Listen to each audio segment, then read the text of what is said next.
नमस्कार दोस्तों, ज्योग्राफी की क्लास में आपका स्वागत है। दोस्तों आज मैं आपको यहाँ से भूगोल की क्लास पढ़ाने जा रहा हूँ। तो दोस्तों भूगोल को शुरू करने से पहले मैं आपको बता दूँ कि जो आपका मैं पढ़ा रहा हूँ भूगोल, इसकी इम्पोर्टेंस कहाँ कहाँ है। दोस्तों जितने भी स्टेट एग्ज़ाम हैं और चाहे जिस स्टेट को हैं, नॉर्मली एग्ज़ाम्पल के रूप में जैसे ये यूपीपी हो गया, यूपी ट्रिपल एससी जितने भी पेपर करा रहा है ये हो गया, और उसके बाद जैसे कि आपका लेखपाली की हो गए, वीडियो के एग्ज़ाम जो है ये हो गया। इसके अलावा जो भी स्टेट एग्ज़ाम है जैसे कि आपका ARO के प्री लेवल, ARO का प्री पेपर, और उसके अलावा दोस्तों जैसे कि आपका हो गया SSC CGL वगैरह, CGL हो गया, MTS हो गया, 10+2 हो गया, रेलवे वगैरह हो गए। तो जितने भी NTPC ग्रुप डी रेलवे के जितने भी एग्ज़ाम हैं इन सब एग्ज़ाम में, इसके अलावा यहाँ से लेकर के UPPCS जो आता है, UPPCS के प्री लेवल के जो एग्ज़ाम होते हैं उस तक आपका ये जो वीडियो है ये काम करेगा, और इन्हीं लेक्चरों से लगभग आपकी ज्योग्राफी फंस जाएगी पूरी। दोस्तों मैं जो पढ़ाने जा रहा हूँ आपको, इसको मैं 3 भागों में बांटूंगा। तो पहला जो भाग है वो तो होगा आपका इंडियन ज्योग्राफी यानी भारतीय भूगोल, दूसरा होगा इसमें मैपिंग कराऊंगा मैं, और तीसरा वर्ल्ड ज्योग्राफी। तो वर्ल्ड ज्योग्राफी जो है ये PCS और ARO में ज़्यादा पूछा जाता है, और स्टेट एग्ज़ाम और SSC CGL जो नॉर्मल एग्ज़ाम है आपका UPP SI जितने भी हैं स्टेट लेवल पे, इससे मतलब कि इंडियन ज्योग्राफी और मैपिंग से ज़्यादा आता है। तो मैं स्टार्टिंग इसी से करूँगा। तो स्टार्टिंग करने से पहले मैं बता दूँ आपको कि आज मैं आपको नदियाँ पढ़ा रहा हूँ। नदियों के बाद आपको पर्वत, पठार, और उसके बाद ये जितनी भी भ्रंश दौड़ियाँ वगैरह हो गया, घाटी हो गई, और ये दर्रे हो गए, ये जितना भी भूगोल होगा भारत का ये सब आपको पढ़ाया जाएगा। अब इसके आगे हम आज नदी शुरू करते हैं। आज जो हम नदी चालू कर रहे हैं उससे पहले मैं आपको एक फैक्ट बता दूं। वैसे आपको पता होगा कि दिशा क्या है। ये जो आपकी दिशा है ये पूरब हो गई, ये पश्चिम हो गई, ये उत्तर हो गई, ये दक्षिण हो गई, ये 4 दिशाएं हो गई। आपको ये पता होगा दिशाएं, बाकी ये हो गई 3 दिशाएं। अब मैं आपको बता दूं जो मैं नदी आपको पढ़ाऊंगा वो 3 नदियों को 3 भाग में विभाजित करूंगा। एक तो गंगा नदी हो गई, ये बहुत बड़ा एक तंत्र है, तो ये पूरी नदी एक बार में पढ़ाऊंगा। दूसरी जो आपकी सिंधु नदी यहाँ बहती है पाकिस्तान को जाती है, और दूसरी ब्रह्मपुत्र, सिंध ब्रह्मपुत्र को एक साथ पढ़ाऊंगा। यानी कि पहला ये हो गया, दूसरा ये हो गया पार्ट, और तीसरा पार्ट जो आज मैं आपको पढ़ा रहा हूँ प्रायद्वीपीय भारत की जो नदियाँ हैं वो है प्रायद्वीपीय भारत की नदियाँ, यानी जो साउथ की नदियाँ हैं। आज मैं आपको दक्षिण भारत की नदियाँ पढ़ाऊँगा। तो दोस्तों आज हम ये चालू करते हैं दक्षिण भारत की नदियाँ। और चालू करने से पहले मैं आपको बता दूं कि आपको लिखना कुछ नहीं है, मैं आपको नई स्लाइड दूंगा, उस नई स्लाइड से आप इसको लिख सकते हैं। तब तक आप इसको केवल समझिए, और समझ के केवल कोशिश करिए कि आपको रट जाए इसी समय। आपको नई स्लाइड दूंगा, उससे आप लिख लेना, कोई दिक्कत नहीं। तो शुरू करते हैं हम पहली जो नदी है उसके बारे में पढ़ते हैं। तो जो पहली नदी आपकी है, तो पहली बात तो मैं बता दूं मैं 5-6 नदियाँ पढ़ाऊँगा, सारी की सारी नदियाँ पूरब से पश्चिम की तरफ यानी इस दिशा को बहेंगी। ठीक, अब पूरब से पश्चिम को बहने के लिए जो दिशा है इसी तरफ 5-6 नदियाँ भी बहेंगी। तो पहली जो नदी है वो ये राजस्थान से चालू होगी, और राजस्थान से लेकर के ये चलेगी, राजस्थान से बहना शुरू करेगी और गुजरात में आके कच्छ के रण में आके ये विलुप्त हो जाएगी, यानी कि यहाँ ये गायब हो जाएगी। ये जो नदी है इसका नाम है लूनी नदी। तो लूनी नदी जो है ये पहली नदी जो आपको पढ़ना है। इसकी जो मेन एक फैक्ट है, लिखना नहीं, मैं अभी आपको लिखा दूंगा। ये जो फैक्ट है मेन वो ये है कि ये नदी कहीं गिरती नहीं, ये गायब हो जाती है। अब बात गिरने की आई है, तो और नदियाँ जो हैं वो कहाँ गिरती हैं उसके बारे में आपको मैं बता देता हूँ। ये जो मैप है भारत का, इसमें ये जो है आपका ये बंगाल है, बंगाल की खाड़ी, और ये जो है ये अरब सागर है। अब ये जो अरब सागर और बंगाल की खाड़ी, इसमें जो नदियां भारत से जो भी निकल के आ रही हैं, ये जो भी आ रही हैं, ये सब यहाँ आके गिर जाएंगी या फिर यहाँ आके गिर जाएंगी। इसका मतलब है या तो बंगाल की खाड़ी में गिर रही हैं, या तो बंगाल की खाड़ी में गिर रही हैं, और या तो अरब सागर में गिर रही हैं। तो ये 2 जगह जहाँ गिरती हैं। लेकिन ये जो लूनी नदी है जिसके बारे में मैंने आपको बताया था, ये जो लूनी नदी है ये कहीं गिरती नहीं है, ये राजस्थान से चलेगी और आते हुए यहाँ कच्छ के रण में विलुप्त हो जाती है, यानी स्थल में ही विलुप्त हो जाएगी। ये आपकी पहली नदी की लूनी। इसके बाद दूसरी जो नदी है इसी के इस तरफ से निकल रही है, ये है आपकी साबरमती नदी। ये आएगी यूँ राजस्थान से बहेगी, फिर गुजरात में एंट्री मारेगी और गुजरात में ये अरब सागर में खंबात की खाड़ी में गिर जाएगी। तो ये दूसरी नदी कौन सी होगी? ये हो गई साबरमती नदी। ये हो गई आपकी साबरमती नदी आई है जो।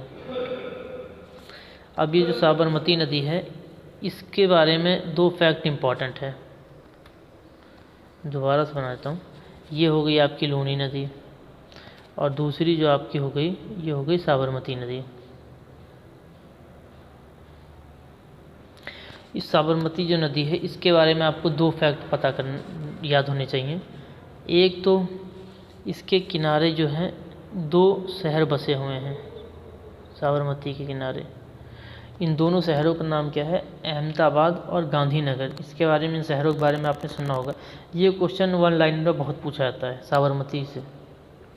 अब साबरमती जो नदी है इसके जस्ट बगल से हम निकालते हैं नर्मदा नदी, जो कि राजस्थान में ही बहेगी, और वो नदी है ये मध्य प्रदेश से निकलने वाली नदी है और ये यूँ होते हुए राजस्थान में बहते हुए ये खंबात की खाड़ी में गुजरात में जाके विलुप्त ये भी गिर जाएगी। विलुप्त केवल ये हो रही है लूनी, और बाकी ये जो है ये खंबात की खाड़ी में गिर रही है सब। ये है माही नदी, ये भी गिर गई अरब सागर में। उसके बाद माही जो नदी है इसके जो नीचे है ये ही मध्य प्रदेश से निकलेगी एक नदी, उसका नाम होगा नर्मदा नदी। और वो जो नदी है वो लगभग एमपी के बॉर्डर से निकल के आती है और ऐसे बहते हुए हल्का सा टच करेगी ये महाराष्ट्र को, और गुजरात में होते हुए ये भी यहाँ अरब खंबात की खाड़ी में गिर जाएगी, यानी अरब सागर में। ये हो गई आपकी नर्मदा नदी। अभी जो नर्मदा नदी है इसके जो बगल नदी है जो नीचे से निकल रही है उसके बारे में पढ़ते हैं। ये 4 नदी हो गई। अब 5वीं नदी जो है वो मध्य प्रदेश से ही निकलेगी और मध्य प्रदेश में ही बहेगी और हल्का सा महाराष्ट्र में होते हुए गुजरात में ये भी जाएगी और गुजरात में ये भी खंबात की खाड़ी में गिर जाएगी। यानी इसमें जो ये है साबरमती और ये माही और नर्मदा और ये जो है ताप्ती नदी है नीचे वाली, यानी साबरमती, माही, नर्मदा, ताप्ती, सारी खंबात की खाड़ी अरब सागर में गिर जाती हैं। और ताप्ती नदी के बारे में एक फैक्ट पूछा जाता है, वो ये कि ताप्ती जो नदी है इसके जो ये गुजरात में गिरती है, तो गुजरात में इस नदी के किनारे कौन सा शहर है? तो यहाँ गुजरात में इसके नदी के किनारे एक शहर, इसका नाम क्या है? इसका नाम है सूरत। सूरत शहर इसके किनारे बसता है। इसको पूछा था सूरत के बारे में, अहमदाबाद के बारे में, गांधीनगर के बारे में, जिस तक पूछा था अभी मैं लिखाऊंगा आपको इसमें।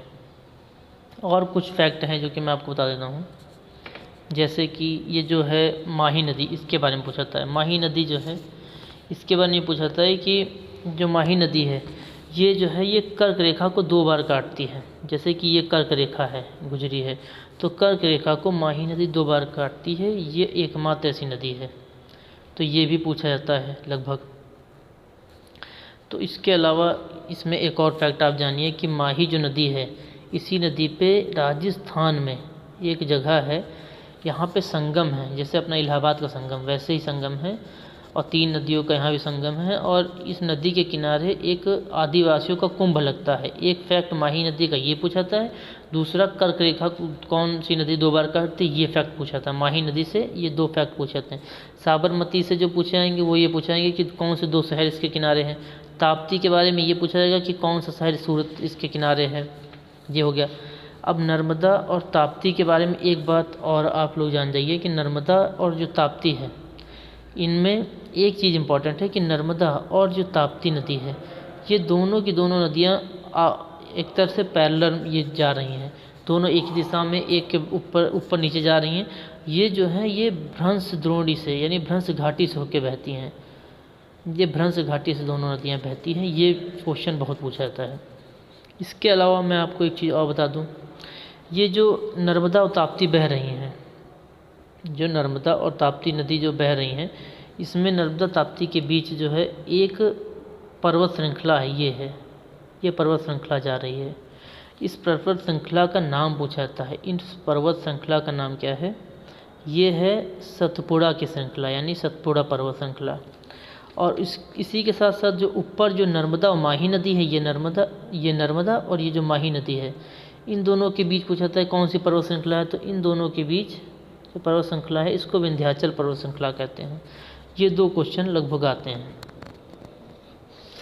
यानी कि नर्मदा और ताप्ती के बीच सतपुड़ा पर्वत श्रृंखला है और माही नदी और नर्मदा के बीच कौन सी पर्वत श्रृंखला है? ये विंध्याचल पर्वत श्रृंखला है। ये दोनों आपको याद करना है।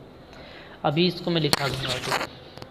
और इसमें जो फैक्ट है इम्पॉर्टेंट वो ये है कि ये जो ताप्ती नदी है ये जो सतपुड़ा श्रेणी है इसी से निकल रही है ताप्ती नदी। और ये जो माही नदी है ये विंध्याचल से निकल रही है। देखिए आप, विंध्याचल श्रेणी से निकल रही है। तो ये 3 कुछ फैक्ट थे। तो ये हो गई पूरब से पश्चिम की तरफ।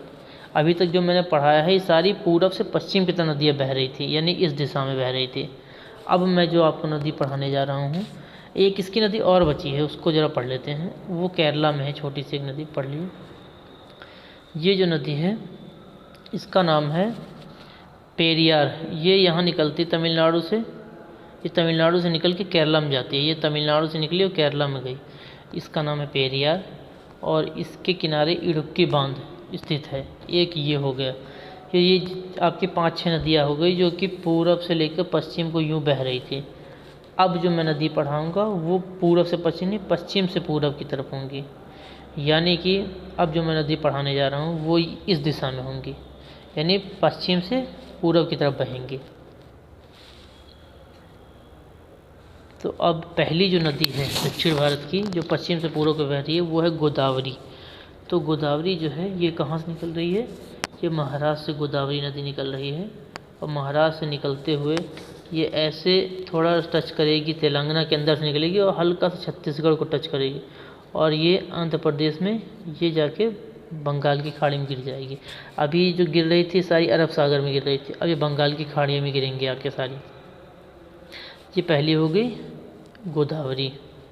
गोदावरी के बाद दूसरी जो नदी है वो भी महाराष्ट्र से निकलेगी, महाराष्ट्र से होते हुए कर्नाटक को टच करेगी हल्का, फिर तेलंगाना को टच करते हुए ये आंध्र प्रदेश जो है आपका इसी में बंगाल की खाड़ी में जाके गिर जाएगी। ये दूसरी नदी हो गई। इसका नाम क्या हुआ? ये है आपकी कृष्णा नदी। इम्पोर्टेंट नदी है, इसको याद रखना। ये कृष्णा, ये पहली जो थी गोदावरी थी, ये कृष्णा हो गई। अब तीसरी जो है वो सबसे इम्पोर्टेंट है, उसका नाम है कावेरी। वो कर्नाटक से निकलेगा, का से कावेरी, का से कर्नाटक, और वो कर्नाटक से बहती हुई तमिलनाडु में जाएगी और तमिलनाडु में बंगाल की खाड़ी में गिरेगी। ये जो है इसका नाम है कावेरी। ये सबसे इम्पोर्टेंट नदी है क्योंकि कावेरी जो जल विवाद है इन कर्नाटक और तमिलनाडु के बीच, ये बहुत ज़्यादा पूछा जाता है। और ये लगभग जो ये कर्नाटक और तमिलनाडु है ये लोग ऐसे लड़ते हैं जैसे हिंदुस्तान पाकिस्तान आपस में लड़ते हैं। ये जो नदी जल विवाद है ये बहुत इम्पोर्टेंट, बहुत ज़्यादा फेमस है, तो इसके बारे में अक्सर पेपर में पूछा जाता है। तो ये जो आपकी थी दोस्तों, ये इस तरफ की जो दक्षिण भारत की जो नदियाँ थी इसको मैंने आज आपको पढ़ाया है। अब इसके बाद मैं आपको स्लाइड प्रोवाइड कराऊंगा, उस स्लाइड से आप इसको नोट डाउन कर सकते हैं। तो ये आपकी है स्लाइड जिससे कि आप अपने कॉपी में एक एक चीज़ नोट कर सकते हैं। तो पहले तो मैं जो आपको पढ़ाया था वही आपको बता देता हूँ। पहले जो मैंने आपको बताया था ये नदी थी, ये रही, ये हो गई नदी, ये लूनी नदी थी। देखिए लूनी नदी का नाम लिखा हुआ, लिख लीजिए। और ये अजमेर की नाग पहाड़ी से निकली हुई है, ये हो गई आपकी लूनी नदी। दूसरी जो नदी थी इसके बारे में देखिए, ये थी साबरमती नदी। साबरमती नदी जो थी ये आपको जो है ये इस तरह से ये बही थी, और इसके बारे में 2 फैक्ट मैंने आपको बताया है। उसके बाद तीसरी जो है वो माही नदी है। आप इसका फिगर बना के एक एक नदी का नाम लिख लीजिए। माही नदी के बाद ये नर्मदा नदी है, ये ताप्ती नदी है। इस तरीके से ये सारी नदियां हैं।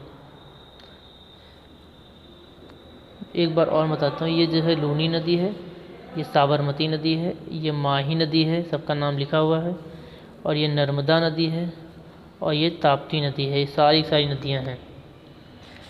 कितनी नदी होगी? उसके बाद हम ये आप नोट कर लीजिए, मैं नीचे की नदी आपको दिखा देता हूँ। उसके बाद हम आते हैं जो नदियाँ हैं नीचे, वो एक तो ये हो गई आपकी गोदावरी, उसके बाद होगी कृष्णा नदी, उसके बाद होगी कावेरी नदी, कर्नाटक और तमिलनाडु, ये इतनी हैं। अब ये आप मैप बना लीजिए और उसके बाद अभी मैं इनको लिखवाऊँगा आपको। उसके बाद नीचे हम आते हैं, एक नदी और बच रही थी, इसको भी नोट कर लीजिए, ये आपकी थी पेरिया नदी, इडुक्की बांध इस पे बना हुआ है। अभी इसके बारे में हम नई स्लाइड से सब कुछ लिखेंगे, एक एक नदी का डिटेल लिखेंगे, ठीक। ओके दोस्तों, तो ये